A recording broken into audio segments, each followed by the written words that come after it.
Dr. Precious. Always a pleasure talking to you. But every time we see you, you are doing something that puts a smile on people's faces. And this time, you do it once again. For the past 20 years, you've been changing lives. We see it once again today. Just give us a brief of why you brought us here, and just give us a little bit of expansion on the whole campaign. And I've heard the numbers, the 28, whatever that was. Just take us through all of that. Well, thank you very much for having me here today. You asked me about why the campaign, why we do what we do. I think Ntate Motsepe and I grew up in the townships, in the villages. Back then, opportunities were very scarce. We studied medicine, we studied law. And when we finished, we realized we needed to pay back. We needed to give back to our communities. We focused on supporting education because we believed that was a key to opening many doors for young people. And being a lover of sport, I grew up in Soweto, and sport was one of the big things for people in the townships who had no hope. Sport has always been given us hope. And Tate Motsepe, you all know, he loves sports. We realized that we had an opportunity to use sport to transform our societies, our communities, to transform the lives of young people. We introduced the Kay Motsepe Schools Cup back in 2002, and the vision then was to give young people in the townships, in the rural communities, an opportunity to showcase their talent. We knew that there was a lot of talent and very few opportunities for that talent to be realized.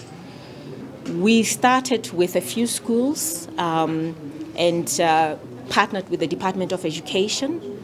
Obviously, Sanlam saw the benefit in this competition, and they have been partners with us also for the 20 years.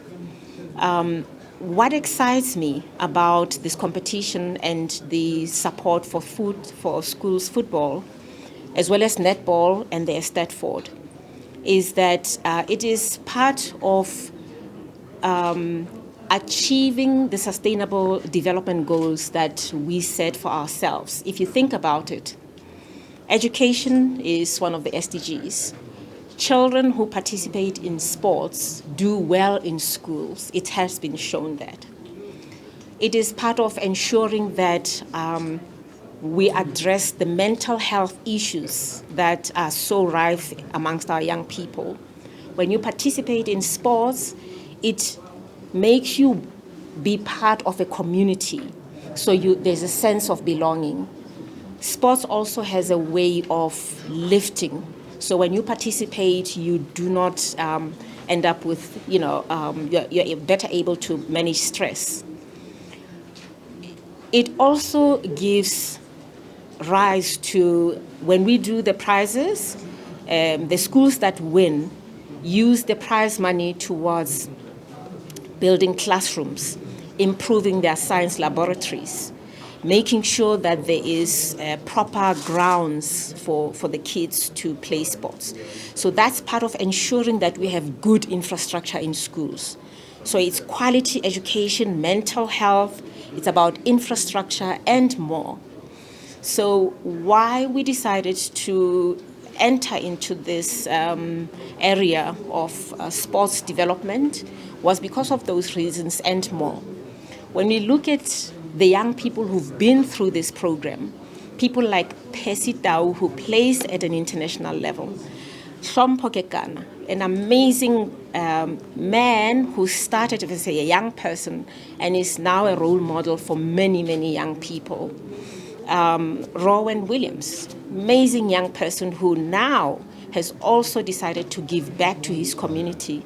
So for us, it really gives us so much joy when we hear of young people who never ever imagined that they could travel to places like Singapore, and now they're able to do that through these competitions. It is really transformative. Are we seeing this initiative being extended into other sporting codes? I mean, our kids now, they play sports like your archery, your badminton, and all of that. And the fact remains, as it was said on stage, that the funds are always a problem. From where I come from, I mean, we see these kids coming up at our windows when we drive or at our homes to say, I've been picked up to go and do this in this country. My mother doesn't work, my dad doesn't work, the community raises funds. Are we seeing you guys extending this campaign into initiatives like those where you just adopt a child, like we've had it on stage that some of the people have gone through that? Well, thank you for that question. The foundation's strategy has always been, whether it's in education or in sports, we always look at where we can have most impact. If you look at we have a lot of sporting codes in our country, and it is beautiful that it enables young people to participate at different sports. We chose football because we knew we can reach many, many people through football. As young people who participate, as well as diverging from that into people who can become themselves coaches, young people who can go into sports medicine. So there is just so much that we can grow out of just looking at football. Netball, we also support because we wanted to make sure that there is inclusion of young women in sports, and most young people are in the netball. The Eisteddfod, very, very special competition as well that includes more than 4,000 schools nationally, and football more than 11,000 schools. So our goal and our strategy has always been, how do we use the funds that we have to make most impact? And of course, if with partners like Sanlam, the Department of Education, it helps us to reach more young people and offer, with Sanlam now, it's financial literacy that they bring on board. So much value from just football to competing in class, and then now that you're being taught financial literacy.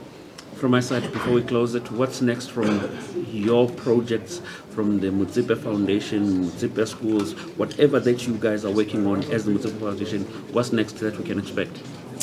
Well, I think you know that Mr. Motsepe has already made an announcement about the football also on the continent, where we are in 44 countries supporting development of football on the continent as well. And this goes a long way. Make sure that our children get to know the other countries on the continent, that we can have healthy competitions, that we can bring peace on the continent as well as social cohesion. But I think the growth in football has been really, really, wonderful and very gratifying to see. And we look forward to more Percy Taus and Ronan Williams and, of course, young people, young women winning in sports as well. Dr. Motsepe, thank you so much for your time. I appreciate it. Thank you.